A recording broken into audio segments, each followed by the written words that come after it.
1981 সালের সেই ভোর সার্কিট হাউসের করিডোরে প্রেসিডেন্ট জিয়াউর রহমানকে সামনে দেখে থরথর করে কাঁপছিলেন মেজর মোজাফফর। কিন্তু কেন? জিয়াকে কেবল তুলে নেওয়ার কথা থাকলেও শেষ পর্যন্ত কেন সাবমেশিন গানের গুলিতে ঝাঁঝরা করে দেওয়া হলো তাকে? দীর্ঘ ৪৫ বছর আত্মগোপনে থাকার পর অবশেষে রিমান্ডে কি তথ্য দিলেন ঘাতকদের মধ্যে অন্যতম মেজর মোজাফফর? রিমান্ডের মুখোমুখি হতেই কি বেরিয়ে আসছে জিয়া নিহতের আসল চক্রান্ত ও নেপথ্যের কলকাঠি? জিয়া নিহতের পেছনের রয়ের নির্দেশনা থেকে শুরু করে গোপন নথি গায়েবের রহস্য কি ঘটেছিল সেদিন, জানতে ভিডিওটি শেষ পর্যন্ত দেখুন।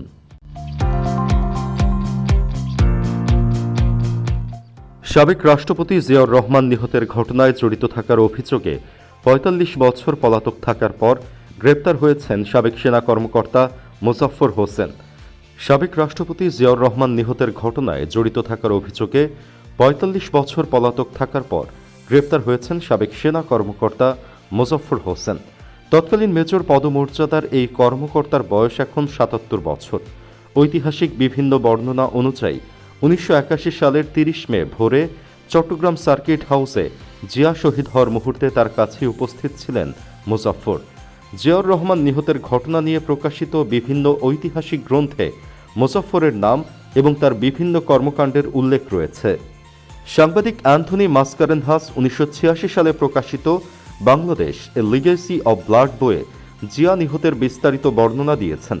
বইটির ত্রয়োদশ অধ্যায় অনুযায়ী ভোররাতে গোলাগুলির শব্দে জিয়াউর রহমান কক্ষ থেকে বেরিয়ে এলে তার সবচেয়ে কাছে ছিলেন মেজর মোজাফফর ও লেফটেন্যান্ট মোসলেউদ্দিন। মাসকারেনহাসের বর্ণনায় মোজাফফর সেই মুহূর্তে দৃশ্যত জিয়াকে দেখে কাঁপছিলেন এবং মোসলেউদ্দিন জিয়াকে ভয় পাওয়ার কিছু নেই বলে আশ্বস্ত করেছিলেন। তবে কেন মোজাফফর কাঁপছিলেন সে বিষয়ে কিছু জানা যায় না। কেউ কেউ বলেন জিয়া খুবই কঠোর একজন শাসক ছিলেন, সেই ভয়েও কাঁপতে পারে। বইটিতে বলা হয়েছে মোজাফফর ও মোসলেউদ্দিন তখনও মনে করছিলেন জিয়াকে মারা হবে না, বরং সার্কিট হাউস থেকে তুলে নেওয়া হবে দাবি দেওয়া আদায়ের জন্য। কিন্তু এরপরই লেফটেন্যান্ট কর্নেল মতিউর রহমান সামনে এসে সাবমেশিন গান দিয়ে জিয়াকে গুলি করেন। বইটিতে উল্লেখ রয়েছে সার্কিট হাউস থেকে সেনানিবাসে ফেরার পথে মোজাফফর তার সঙ্গীকে বলেছিলেন যে তিনি জানতেন না রাষ্ট্রপতিকে এভাবে শেষ করে দেয়া হবে। তার ধারণা ছিল জিয়াকে শুধু বের করে আনা হবে। তবে এটি শুধু মাসকারেনহাসের বইয়ে দেওয়া বক্তব্য, আদালতে শপথ নিয়ে দেওয়া বা জেরা করার মাধ্যমে যাচাই করা সাক্ষ্য নয়। সাংবাদিক মাসকারেনহাসের বর্ণনা পর্যালোচনা করলে বোঝা যায় জিয়াকে শেষ করার পেছনে একটি বিদেশি শক্তির হাত ছিল, আর সেই দেশটি ভারত। ভারতের গোয়েন্দারা অনেক সেনাদের ভুল বুঝিয়ে ব্রেইন ওয়াশ করেছিলেন। মিশনে নামার আগে তাদেরকে বলা হয়েছিল জিয়াকে তুলে এনে নানা দাবি দেওয়া হবে। এতে অনেক সেনা কর্মকর্তা ভেবেছিল তারা বাড়তি সুযোগ সুবিধা পাবে, কিন্তু শেষ পর্যন্ত তারা ফেঁসে যায়। মাসকারেনহাসের বর্ণনা অনুযায়ী মোজাফফরের ভূমিকা অন দ্য স্পটে শুধু উপস্থিত থাকায় সীমাবদ্ধ ছিল না। নিহতের প্রায় ১ ঘণ্টা পর মেজর মোজাফফর, মেজর শওকত আলী ও মেজর রেজা সশস্ত্র সেনা সদস্যদের নিয়ে পুনরায় সার্কিট হাউসে যান। সেখানে রয়ের নির্দেশে এবং এই ঘটনা থেকে বাঁচতে জিয়ার শোবার ঘরে তল্লাশি চালিয়ে গোপন কাগজপত্র ও ব্যক্তিগত ডায়েরি খোঁজা হয়। এরপর জিয়া এবং নিহত ২ নিরাপত্তা কর্মকর্তার মরদেহ কাপড়ে মুড়িয়ে সামরিক যানে নিয়ে যাওয়া হয়, যে কাজগুলো করেন মোজাফফর। ওই বইয়ে আরও বলা হয়েছে পরে চট্টগ্রাম সেনানিবাসে মেজর জেনারেল মঞ্জুরের দপ্তরে অনুষ্ঠিত বৈঠকেও মোজাফফর উপস্থিত ছিলেন। সেখানে মঞ্জুর বিপ্লবী পরিষদ গঠনের ঘোষণা দেন। ফলে জিয়াকে শহীদ করার পরিকল্পনা আগে থেকে জানতেন না। মোজাফফরের কথিত এই দাবির সাথে পরবর্তী সক্রিয় ভূমিকার সাথে মিল পাওয়া যায় না। অনেকেই ধারণা করেন মোজাফফর সবই জানতেন। বিদ্রোহ ব্যর্থ হওয়ার পর ১ জুন ভোরে মঞ্জুর সহ সংশ্লিষ্ট কর্মকর্তারা চট্টগ্রাম সেনানিবাস ছাড়েন। মার্কেনহাসের বর্ণনায় সামনে জিপে ছিলেন মতিউর রহমান, মাহবুব, মোজাফফর ও ক্যাপ্টেন মুনির। পথে সরকার অনুগত সেনাদের সঙ্গে গোলাগুলিতে মতিউর ও মাহবুব নিহত এবং মুনির গ্রেপ্তার হলেও মোজাফফর পালিয়ে যেতে সক্ষম হন। জিয়া নিহতের পর বিদ্রোহের অভিযোগে সামরিক আদালতে ১৮ সেনা কর্মকর্তার বিচার হয়। এদের মধ্যে ১৩ জনের মৃত্যুদণ্ড ও অন্যদের বিভিন্ন মেয়াদে কারাদণ্ড দেওয়া হয়। তবে মেজর এস এম খালেদ ও মোজাফফর পালিয়ে যেতে পেরেছিলেন এবং তাদের ধরিয়ে দিতে পুরস্কার ঘোষণা করা হয়েছিল। মোজাফফরের বিরুদ্ধে অনুপস্থিতিতে আলাদা কোনো রায় দেওয়া হয়েছিল কিনা বা পুরনো কোনো সামরিক পরোয়ানা এখনও কার্যকর আছে কিনা এসব বিষয়ে সরকার বা সেনাবাহিনীর পক্ষ থেকে কিছু জানানো হয়নি।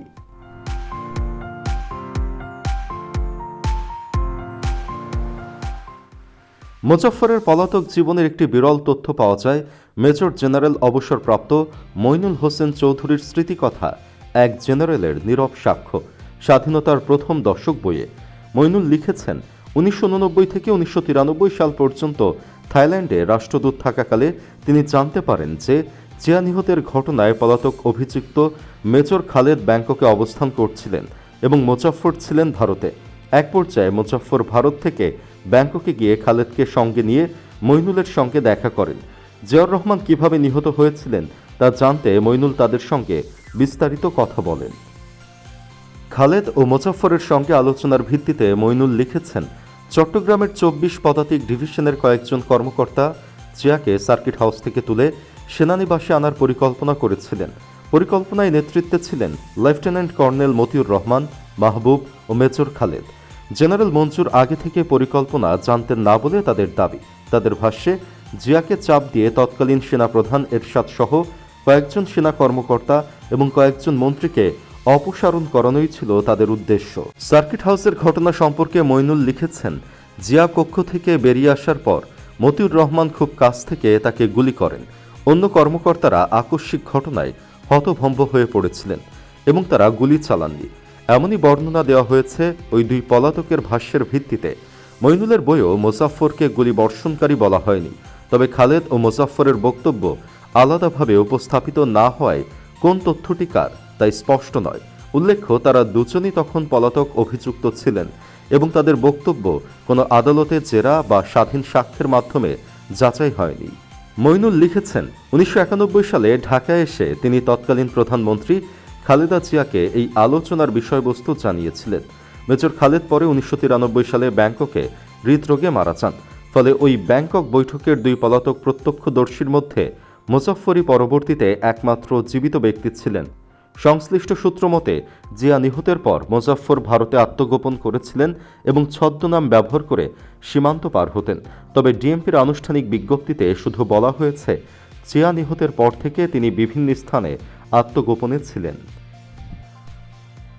মোজাফফর কত বছর ভারতে ছিলেন, সেখানে কোথায় ও কী পরিচয়ে থাকতেন, কিভাবে ব্যাংককে যাতায়াত করেছিলেন, কবে বাংলাদেশে ফিরেছেন, বনানীতে কতদিন ধরে ও কার সহায়তায় আত্মগোপনে ছিলেন, কোনো সরকারি সংস্থা এসব প্রশ্নের উত্তর দেয়নি। কোনো সূত্র মতে তিনি অনেক দিন ধরেই দেশে অবস্থান করছিলেন। দীর্ঘ পলাতক জীবন শেষে মোজাফফরের গ্রেপ্তারে ৪৫ বছরের পুরনো কয়েকটি অমীমাংসিত প্রশ্ন নতুন করে সামনে এসেছে। সেদিন সার্কিট হাউসে অভিযানের আগে কর্মকর্তাদের কি বলা হয়েছিল, জিয়াকে মেরে দেওয়া নাকি তুলে নেওয়া? কোন উদ্দেশ্যের কথা তারা জানতেন? পরিকল্পনায় আর কারা যুক্ত ছিলেন? মিশনের পর জিয়ার কক্ষে কি খোঁজা হয়েছিল এবং মরদেহ কোথায় নেওয়া হয়েছিল? এসব প্রশ্নে মোজাফফরের বক্তব্য গুরুত্বপূর্ণ হতে পারে। একই সঙ্গে দীর্ঘ পলাতক জীবনে কারা তাকে সহায়তা করেছে এবং এতদিন কেন তাকে গ্রেফতার করা হয়নি, এসব প্রশ্নের উত্তরও জাতীয় গুরুত্ব বহন করে। তবে মোজাফফরের বিরুদ্ধে আনুষ্ঠানিক অভিযোগের নথি বা পুরনো সামরিক তদন্তের ফলাফল এখনও জনসম্মুখে আসেনি। ফলে ঐতিহাসিক বইয়ে তার নামে দেওয়া বক্তব্য এবং পুলিশের বর্তমান অভিযোগ দুটি এখন আনুষ্ঠানিক তদন্ত ও বিচারিক যাচাইয়ের অপেক্ষায়। আজ ৪৫ বছর পর মেজর মোজাফফরের গ্রেপ্তারে কি তবে খুলতে চাচ্ছে জিয়া নিহতের পেছনের মূল রহস্যের জট, নাকি এই দীর্ঘ গোপন সত্য চিরকালের জন্যই ঢাকা পড়ে থাকবে ইতিহাসের পাতায়? আপনি কি মনে করেন, জিয়াউর রহমানকে কি সেদিন শুধুই তুলে নিয়ে যাওয়ার পরিকল্পনা ছিল, নাকি এর পেছনে ছিল গভীর কোনো চক্রান্ত? আপনার মতামত কমেন্ট করে জানান। ভিডিওটি ভালো লাগলে লাইক ও শেয়ার করুন আর চ্যানেলটি সাবস্ক্রাইব করতে ভুলবেন না। ধন্যবাদ।